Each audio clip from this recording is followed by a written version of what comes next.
Ay, tropa, mani. Pinapat ko na yung 100. Ay, hindi.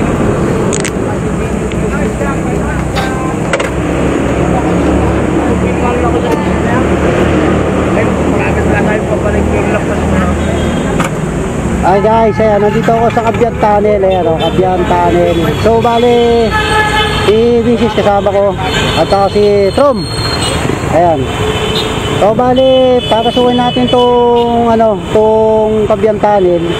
At tignan natin kasi napapanood ko lang to guys, hindi ko expected na makakarating tayo dito. So tingnan natin kung gaano kahaba ba to at saka kung gaano kasarap yung feeling na nasa loob. Okay guys, let's go.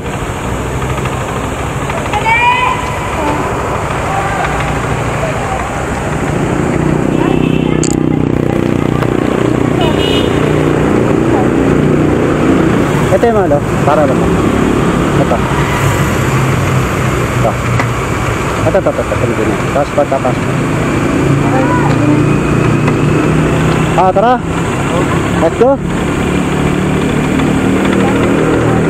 Dali malakad lang ako.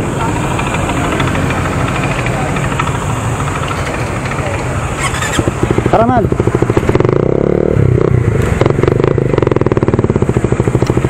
Ito guys, papasukin na natin. Siyempre. Una ka, Trom. Una na ako.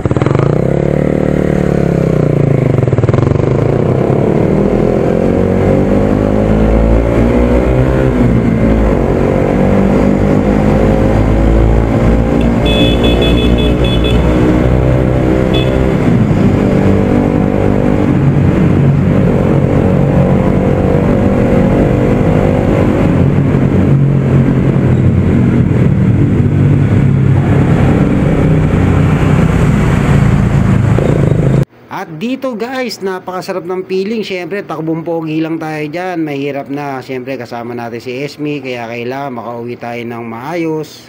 At dito guys, ayan, pabalik na kami. Galing na kami dun sa may Patungan Beach. Ayan guys, papasukin ulit natin tong Kabiyan Tunnel.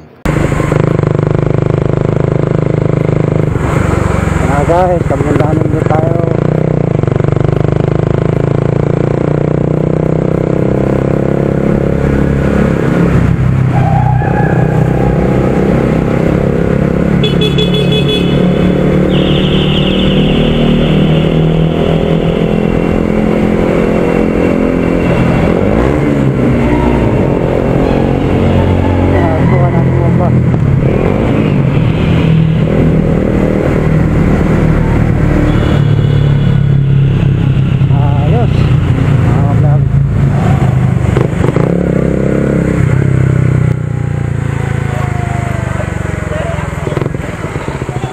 After ng mahabang long ride, ayan guys, after namin makapunta sa Patungan Beach, kakain muna kami dyan. Ayan, bukanan lang yan ng Kabiyan Tunnel guys. Kaya dito mag food trip muna tayo. At syempre abangan nyo na yung mga susunod nating video para sa more update.